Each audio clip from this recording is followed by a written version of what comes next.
Hi friends, అందరికీ నమస్కారం. Welcome to my channel SS study circle.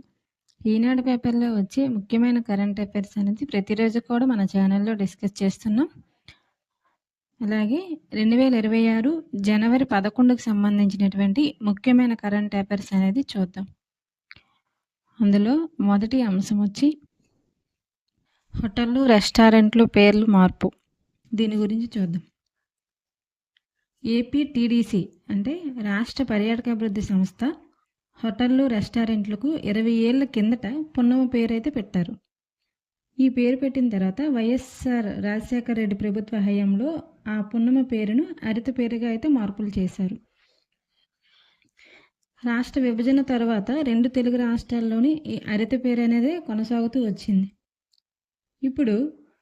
ఇప్పటి వరకు హరితగా ఉన్న పేరు తర్వాత పున్నమగా చేర్చి హరిత పున్నమగా మార్చాలని ఏపీటీడీసీ సంస్థ అంటే రాష్ట్ర పర్యాటక అభివృద్ధి సంస్థ అనేది ఈ నిర్ణయాన్ని అయితే తీసుకుంది. ఇక నుంచి హోటళ్ళు, రెస్టారెంట్లకు అయితే హరిత పున్నమగా అయితే హరిత హోటల్ పేరును హరిత పున్నమగా అయితే మార్పు చేయనున్నారు. దీనికి సంబంధించి క్వశ్చన్ ఏ విధంగా అడగొచ్చు అంటే, ఇటీవలే రాష్ట్ర పర్యాటక అభివృద్ధి సంస్థ హోటళ్ళు, రెస్టారెంట్లకు హరిత హోటల్గా ఉన్నటువంటి పేరును ఏ విధంగా మార్చారని అడగచ్చు. ఆన్సర్ వచ్చి హరిత పున్నమిగా. నెక్స్ట్ అంశం వచ్చి రాష్ట్రంలోనే నీటి బడ్జెట్. దీని గురించి చూద్దాం. ఆర్థిక బడ్జెట్ తరహాలోనే ఈ నీటి బడ్జెట్ను కూడా జలవనరుల శాఖ అనేది విడుదల చేసింది. అందరికీ ఆర్థిక బడ్జెట్ గురించి తెలుసు. ఏటా కొత్త ఆర్థిక సంవత్సరం ప్రారంభానికి ముందు కేంద్ర ప్రభుత్వం ఫిబ్రవరి 1న, రాష్ట్ర ప్రభుత్వం మార్చి లోపు శాసనసభకు బడ్జెట్ను అనేది సమర్పిస్తుంది. ఈ బడ్జెట్లో ఆ సంవత్సరానికి సంబంధించి రాబడి ఎంత, ఖర్చులు ఎంత అప్పు చేయాలనే విషయాలు అయితే ఈ బడ్జెట్లో ఉంటాయి. ఈ సభ ఆమోదంతో ఈ బడ్జెట్ అనేవి ఖర్చులు అనేవి చేస్తూ ఉంటారు. అదే తరహాలో 2026-27 నీటి సంవత్సరానికి సంబంధించి అంటే జూన్ 1 నుంచి మే 31 వరకు ఈ నీటి బడ్జెట్ని సిద్ధం చేయించారు. సీఎం చంద్రబాబు నాయుడు గారు చెప్పడంతో ఈ నీటి బడ్జెట్ తయారు చేశారు. జలవనరుల శాఖ తొలిసారి ఈ నీటి బడ్జెట్ను తయారు చేసింది. వచ్చే నీటి సంవత్సరంలో 1490 టీఎంసీల మేరకు అవసరాలు ఉంటాయని అంచనా వేశారు. వీటిని పాత సంవత్సరంలో నీటి లభ్యత సరళి ఆధారంగా లెక్క కట్టి ఈ అంచనాల ప్రకారం ఈ బడ్జెట్ని అయితే తయారు చేశారు. అయితే ఈ బడ్జెట్లో సరిపోవచ్చు వేసిన లెక్కలు, కొన్నిసార్లు చాలవు, కొన్నిసార్లు మిగులుతూ కూడా ఉంటాయి. ఈ రకంగా లెక్కించి రాష్ట్రంలోని నదుల్లో వచ్చేటువంటి నీటి లభ్యత రాష్ట్రానికి 1565 టీఎంసీల నీటి లభ్యత కూడా ఉంటుందని కూడా చెప్పడం జరిగింది.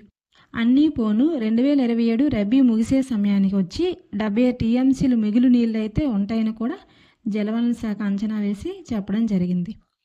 వచ్చే ఏడాదికి 1560 టీఎంసీ నీటి లభ్యత ఉంటుందని, అదేవిధంగా నీటి అవసరాలు వచ్చే సంవత్సరానికి 1490 టీఎంసీల మేర అవసరాలు ఉంటాయని కూడా ఈ బడ్జెట్ ద్వారా అయితే జలవనరుల శాఖ అనేది చెప్పడం జరిగింది.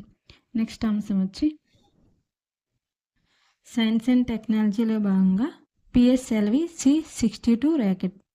దీని గురించి అయితే చూద్దాం. ఈ నెల 12న శ్రీహరికోట అంతరిక్ష ప్రయోగ కేంద్రం నుంచి పిఎస్ఎల్వి C62 అనే ర్యాకెట్ని అయితే ప్రయోగించనున్నారు. ర్యాకెట్ ప్రయోగానికి 24 గంటల ముందు కౌంట్డౌన్ అనేది ప్రారంభం అవుతుంది. దీన్ని న్యూ స్పేస్ ఇండియా లిమిటెడ్ రూపొందించిన 9వ పూర్తి స్థాయి వాణిజ్య ఉపగ్రహము అనేసి ఇస్రో చైర్మన్ అయినటువంటి డాక్టర్ వి నారాయణ గారు అయితే చెప్పడం జరిగింది.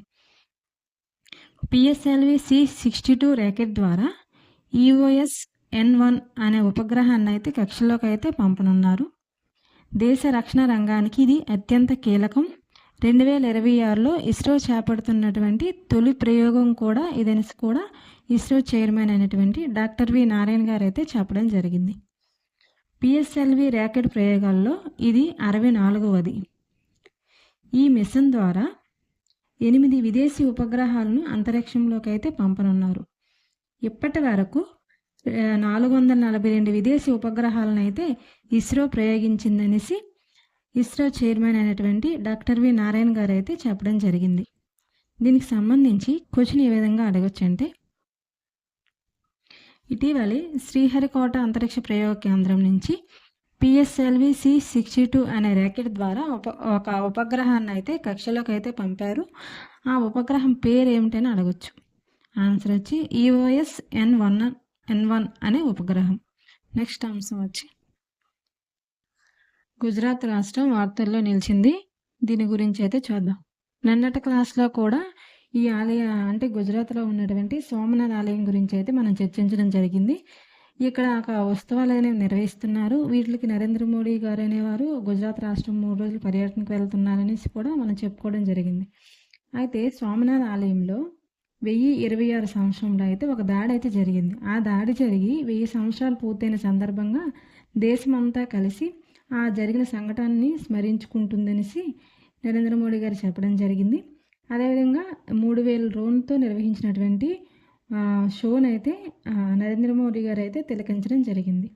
దీనికి సంబంధించి పూర్తి ఇన్ఫర్మేషన్ కావాలంటే నేను చెప్పిన క్లాస్లో చూసినట్టుగా అయితే దీనికి సంబంధించి పూర్తి ఇన్ఫర్మేషన్ ఆ వీడియోలో అయితే చేశాను. నెక్స్ట్ అంశం వచ్చి అవార్డులు చూద్దాం. నారా భువనేశ్వరికి outstanding dairy professional award. దీని గురించి అయితే చూద్దాం. ఈమెకు డైరీ రంగంలో సేవలకు గుర్తింపుగాను అలాగే రైతుల సాధికారతకు చేసినటువంటి కృషికి గాను ఈ అవార్డు అనేది అందజేయడం జరిగింది. హెరిటేజ్ ఫుడ్స్ లిమిటెడ్ VCMD అయినటువంటి నారా భువనేశ్వర్ గారికి ప్రతిష్టాత్మక outstanding dairy professional award 2025 గాను అందజేయడం జరిగింది.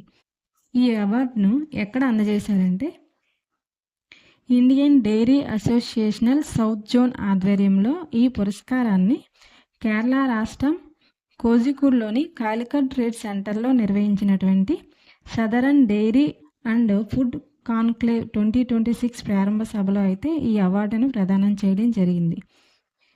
ఈ అవార్డుకు భువనేశ్వరి తరపున హెరిటేజ్ ఫుడ్ సంస్థ CEO అయినటువంటి కేశవన్ అనే అతనైతే అందుకోవడం జరిగింది. ఈమె డైరీ రంగంలో చేసిన సేవలకు గుర్తింపుగా ఈ అవార్డుని అయితే అందజేయడం జరిగింది. అలాగే హెరిటేజ్ ఫుడ్స్కి గోల్డ్ పికాకో అవార్డు కూడా దక్కింది. దీనికి సంబంధించి క్వశ్చన్ ఏ విధంగా అడగచ్చు అంటే outstanding dairy professional award 2025 గాను ఎవరికి ఇచ్చారని అడగచ్చు. ఆన్సర్ వచ్చి నారా భువనేశ్వర్ గారికి. నెక్స్ట్ అంశం వచ్చి క్రీడా అంశాల్లో భాగంగా నిఖిత్ ఉసాముద్దీన్కి అయితే జాతీయ అవార్డులు. దీని గురించి చూద్దాం. తెలంగాణ బాక్సర్లు అయినటువంటి నిఖిత్ జరీనా మహమ్మద్ ఉసాముద్దీన్కి జాతీయ సీనియర్ బాక్సింగ్ టోర్నీలో విజేతగా అయితే నిలిచారు. మహిళల 51 కేజీల విభాగంలో నిఖిత్ జరీనా, పురుషుల 60 కేజీల విభాగంలో మహమ్మద్ ఉసాముద్దీన్ అనేవారు విజేతలుగా అయితే నిలిచారు. క్రీడా అంశాలకు సంబంధించి క్వశ్చన్ అనేది ఏ విధంగా అడుగుతారంటే వాళ్ళు ఏ క్రీడకు చెందినవారు అనేసి ఎక్కువగా క్వశ్చన్స్ అయితే వస్తూ ఉంటాయి సెంట్రల్ ఎగ్జామ్స్కి గట్ట. సో గుర్తుపెట్టుకోవాలి. చూసారు కదా ఫ్రెండ్స్, 2026 జనవరి 11వ తారీఖు సంబంధించినటువంటి ముఖ్యమైన కరెంట్ అఫైర్స్ అయితే డిస్కస్ చేసాం. ఇదే విధంగా ఈనాడు పేపర్లో వచ్చేటువంటి డైలీ ఇంపార్టెంట్ కరెంట్ అఫైర్స్ అనేది మన ఛానల్లో డిస్కస్ చేస్తూ ఉన్నాము. ఇది సెంట్రల్ అండ్ స్టేట్ జాబ్ చదువుతున్నటువంటి ప్రతి ఒక్క స్టూడెంట్కి కూడా ఈ కరెంట్ అఫైర్స్ అనేది యూజ్ అవుతూ ఉంటుంది. So please support my channel. మన ఛానల్ని సబ్స్క్రైబ్ చేయండి, లైక్ చేయండి. మీ ఫ్రెండ్స్ ఎవరైనా సరే కాంపిటేటివ్ చేస్తే వాళ్ళకి వీడియోని అయితే షేర్ చేయండి. Thank you for watching my channel. Thank you.